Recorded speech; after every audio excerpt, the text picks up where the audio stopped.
happened. I do DL's radio show. Yes. DL Hughley is not there. His team is there. And Shannon, we having a great time.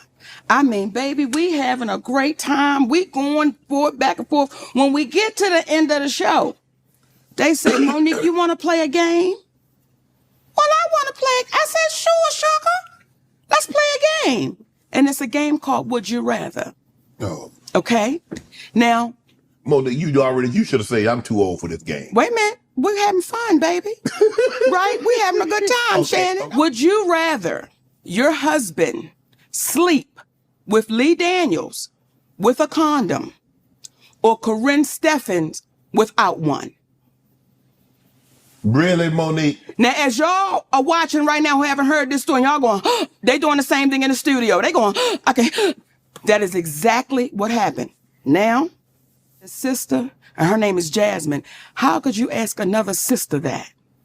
Well, we just planned. I said, tell me the joke in that, because I don't know what you're insinuating. Then you're involving people that have nothing to do with nothing. I call D.L. Hughley on the phone. I say, hey, baby, yeah. Huh? That's how he responds. Yeah. Did he know it was you? Yes, because they called him to let him know Monique's going to be calling. Right. Like this, it was getting crazy. Right. I'm like, just let me get on the phone with my brother. I said, DL, how does that uplift our community? And again, I don't know what y'all trying to insinuate, but brother, what you doing? Like I said, that's just how we do it. So it is what it is. Now, it got so ugly that my attorney had to send a cease and desist. So it never aired. So we have, like, when Cat Williams talk and people, truth tellers talk, we have receipts to everything. Now we have a show in Detroit. Contractually, I was the headliner. D.L. Hughley posted a memo. Now, when you signed your deal for the Ravens, did you sign a contract? Touched me a little different because I was saying, why would you lie to our babies? Because now they're thinking if they send somebody a memo, that's what they're supposed to get. Mm-hmm. Okay? I was contractually signed to go as the headliner. Right. I mean, you go last. D.L. Hughley didn't come into the building until 9:30. Now, contractually, I said I have to be on stage by 9:30 because if the show starts at 8, I refuse to keep an audience waiting. Right. That is disrespectful to the audience. Correct. When I went out on that stage, Shannon, I made sure everything I said, he heard me. Because now you're here and I'm going to say it to you. Mm-hmm. And I said, there was one left out the pack. And when you have people that continually don't take accountability, that's why you see us in the state of affairs we're in. Yeah. No, brother, we still love you. Just take accountability for it. And we move forward. And then when you have some of our black folk that go sit in front of a white man and speak ill of their people, I'm like, y'all, what are we doing? What are we doing? Well, Club Shay is getting messier and messier. It's almost like Wendy Williams didn't go anywhere. She just got a weight set. And so Monique was on. Every time I see Monique these days, she's on doing some greasy video with her and her daddy complaining about something or working out. I don't know nobody that work out that much and gain weight unless every crunch you do got Captain in front of it. But apparently she goes on Club Shay and tells the story about how she came on my radio show and I wasn't there at the time.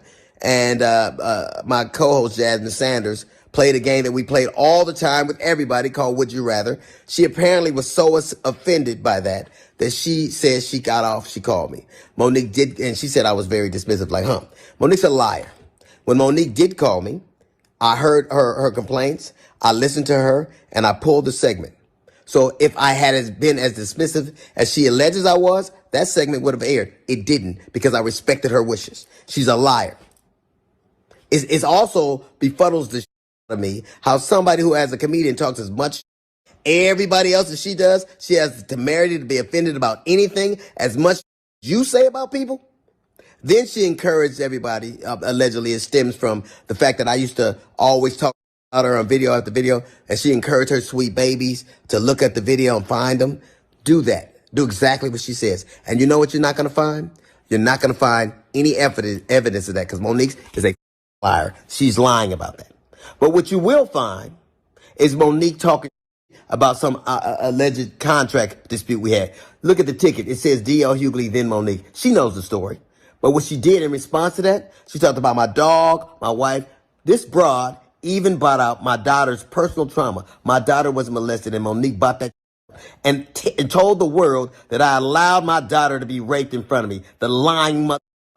She knows she was lying. And it only stopped when everybody from my family checked her. It's interesting. You know what else you won't see Monique doing? You won't ever see her with her family, videos with her children or grandchildren, because nobody me. How do you have sweet babies when your own babies don't? How do you love us for real when there's no evidence of anybody loving you for real, except your daddy, who you apparently have to pay?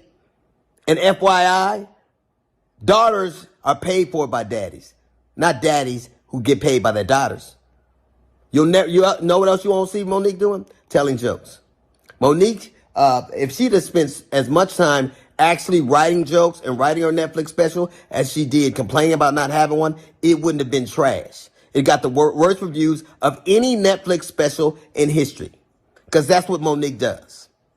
She complains and she has grievances. You never see her being a human being. You never see her being sweet and warm to people, except when she's using it to butter somebody up to get something. There's a reason why everywhere she goes, everywhere she goes. How is it that nobody you, not even your family? How do you, I was on the road getting it. I get it every week. There's a reason you got to pay a man to love you. It's sad. There's an old adage that says you can't buy love. It's a shame, Monique, that you probably always will have to.